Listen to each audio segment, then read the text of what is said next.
ताज्या बातम्यांसाठी महान करेला सबस्क्राइब करा आणि बेल आयकॉनला क्लिक करा। इचलकरंजीत नागरिकांना दुर्गंधीयुक्त दूषित पाणी पुरवठा, महानगरपालिकेचा ढिसाळ कारभार ऐरणीवर, आरोग्याचा प्रश्न गंभीर। इचलकरंजी येथील जवाहरनगरमधील स्वामी कारखाना परिसरात नळाला दुर्गंधीयुक्त दूषित पाणी येत असल्याने नागरिकांच्या आरोग्याचा प्रश्न चांगलाच ऐरणीवर आला आहे। याकडे महानगरपालिकेच्या पाणीपुरवठा विभागाने गांभीर्याने लक्ष देऊन हा प्रश्न मार्गी लावावा, अन्यथा तीव्र आंदोलन छेडण्याचा इशारा परिसरातील नागरिकांनी दिलाय। इचलकरंजी शहरातील मालमत्ताधारकांना नियमित स्वच्छ व मुबलक पाणी पुरवठा करणे, गटारींची स्वच्छता व कचरा उठाव करणे, औषध फवारणी करणे अशा मूलभूत सुविधा पुरवणे हे महापालिकेचे मूलभूत कर्तव्य आहे।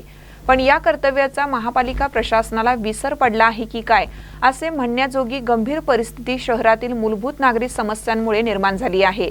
त्यातच 4-5 दिवसातून अनियमित पाणी पुरवठा होत आहे। याचाच भयानक प्रत्यय सध्या शहरातील जवाहरनगरमधील स्वामी कारखाना परिसरात नळाला येत असलेल्या दुर्गंधीयुक्त दूषित पाण्यामुळे नागरिकांना येत आहे। हा प्रकार गेल्या 2 महिन्यांपासून सर्रास सुरू असून याबाबत या परिसरातील नागरिकांनीही महापालिकेच्या अधिकाऱ्यांकडे तक्रारीही केल्या आहेत। तरी देखील या तक्रारींची दखल घेऊन नळाला काळपट दुर्गंधीयुक्त पाणी नेमकं कशामुळे येतं किंवा गळती शोधून ती तात्काळ काढण्याची तत्परता महापालिकेच्या पाणीपुरवठा विभागाकडून दाखवली जात नसल्याचे देखील आता लपून राहिलेलं नाही।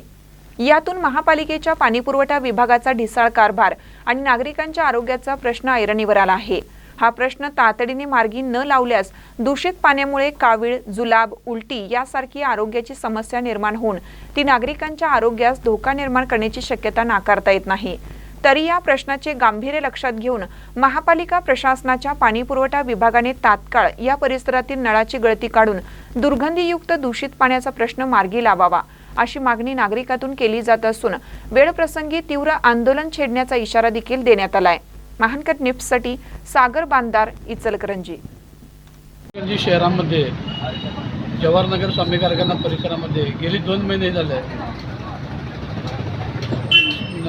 नदीचं एकदम गढूळ गटरयुक्त पाणी येत आहे।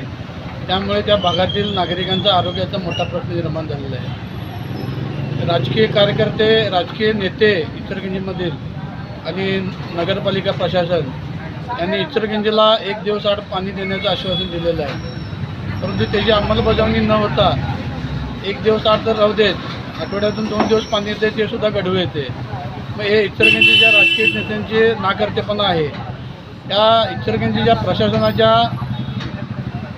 नाकर्तेपणामुळं त्या जवाहरनगर स्वामी कारखाना जवाहरनगर परिसरातील लोकांचा आरोग्याचा प्रश्न मोठ्या प्रमाणात निर्माण झालेला आहे।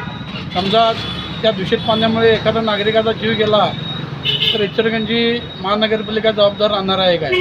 गेली 2 महिने झाले सातत्यानं स्वच्छ आणि मुबलक पाणी पुरवठा व्हावा याकरता त्या भागातील नागरिकांनी सातत्यानं नगरपालिकेच्या कर्मचाऱ्यांशी संपर्क साधला, तरीसुद्धा प्रशासन दखल घेत नाही।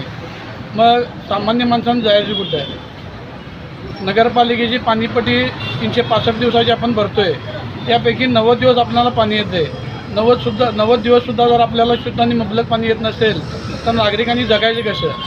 हा मोठा प्रश्न निर्माण झालेला आहे। भविष्यात आम्हाला स्वच्छ आणि चांगलं पाणी जर मिळालं नाही तर नागरिकांचा आरोग्याचा प्रश्न निर्माण झाला आणि यातून एखादा नागरिक दगावला तर आम्हाला आंदोलनाशिवाय काय पर्याय उरलेला नाही।